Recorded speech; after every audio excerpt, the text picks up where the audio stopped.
Hey all, this week on Tree Search Thursday, you may notice that I'm in a completely different area. I'm actually inside today because it's a bit chilly outside, so I'm inside today and, well, I'm doing basically a slideshow video anyway, so it doesn't matter if I'm inside or outside, I guess, but I'm inside enjoying the day. So this week on Tree Search Thursday, we're going to be going over the London plane tree. There's actually a lot of interesting facts on this tree, and we'll also be comparing it to the American sycamore tree because when Tony from Tony's Bonsai recommended this tree to do, and I started looking at it, I'm like, wait a minute, what is a London plane tree? So my cat knocked down my GoPro, and I lost track of where I was at. Where was I? Okay, so Tony from Tony's Bonsai recommended the London plane tree to me. And when I looked it up at first, I was like, wait, Tony's messing with me. This is an American sycamore tree.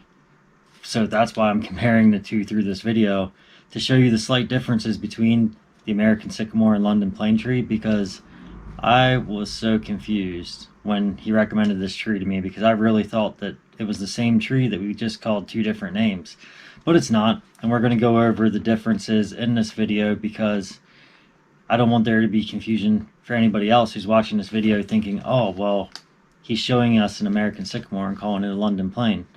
Because trust me, the confusion was there for me until I really dug into it to find the difference. And it's minor little details that differentiates the two, but there's still some details there that does.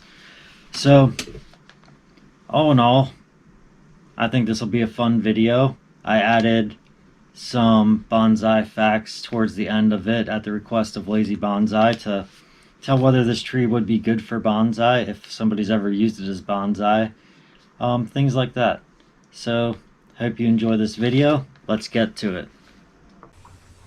Platanus hispanica, Platanus acerifolia, Platanus hybrida, London plane tree. So to start off, we're going to go over some of the differences between a sycamore and London plane because they are very similar. The sycamore leaf does not have as deep of a valley as what the London plane has, so the points are more defined on the London plane. Both leaves average about 7 inches long by 10 inches wide, which is a very large leaf to work with. The sycamore tree has a white bark that doesn't run all the way down to the whole way down the trunk, whereas the London plane has more of a cream color skin that runs all the way down to the base of the trunk. The fruits of the London plane actually grow in 2 pods per little leader, whereas on a sycamore tree they only have 1 pod that comes off the leader. At this time of year I couldn't get any good pictures of them that looked any different than the London plane, but I hope you grasp the idea of what I'm saying. Common problems for the London plane tree is that they're affected by plane wilt, which is a serious fungal disease that kills the tree within 2 to 5 years, and there's nothing you can do for it at all. It is also susceptible to plane anthracnose, which causes dieback in the shoots of the tree. So there's not too many issues that you have to worry about with it.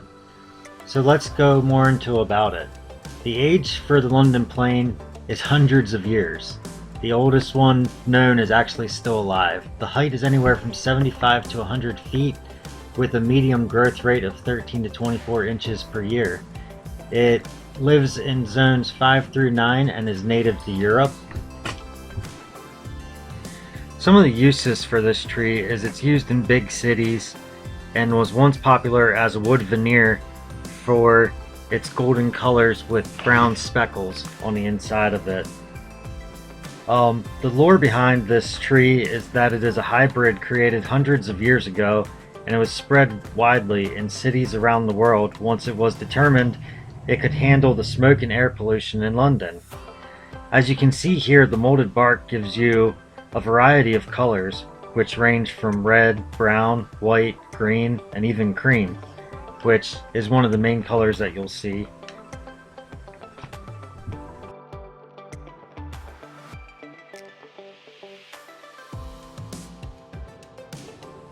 So if you remember the image from earlier, right here, this is the same image as what we're looking at in this black and white photo. And this is the oldest London plane on record, and it is located at Ely Palace.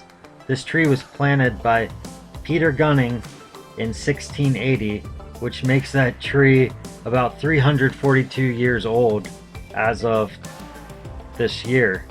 So to me, that is absolutely crazy to think that this tree has lived almost 350 years old. That just blows my mind. And I figured through this image you'd be able to get a rough idea here of how old it is.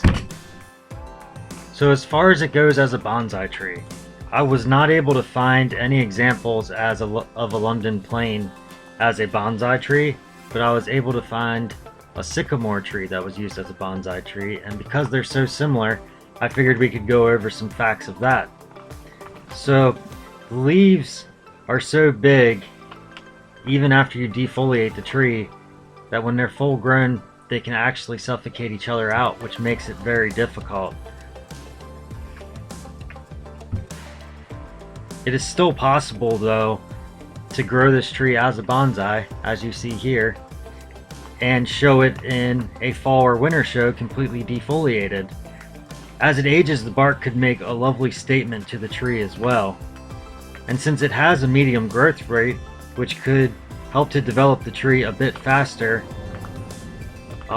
you would need to let some of the leaves stay on the tree and allow it to still thrive during the summer months.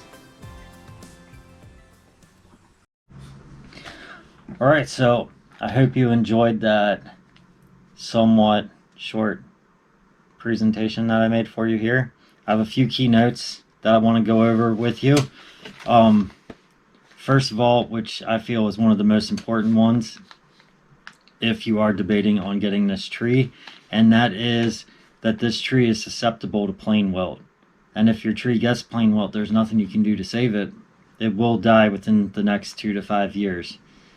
That's one of the key things that I was thinking that you may want to consider. It's just a disease that you can't save your tree from is not a positive type of disease to have to deal with. One of the other details I wanted to go over is the fact that you can use it as a bonsai.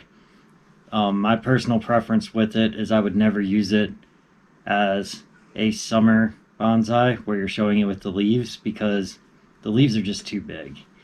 Even to try to defoliate the tree, I still feel like you could never get the leaves back small enough to make it look like a big tree in small form. I feel like with leaves that are, what is it, almost 10 inches wide, that even to shrink that down and say you got it down to a 5-inch wide leaf, that leaf's still too big to do as a bonsai. So I feel, like I said, that it would be great as a winter or late fall type of show tree where it's completely defoliated, because you can still get some great shape out of the branches, as you saw by the bonsai tree that I put in the presentation.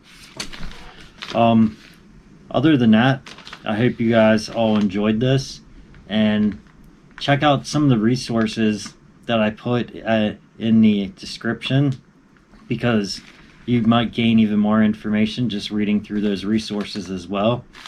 I hope you enjoyed this video. If you did, please give it a thumbs up. If you could, subscribe to my channel, because it really helps me out. And if you enjoy my videos, hit the bell notification so you get notified every time I release a new video. Thank you.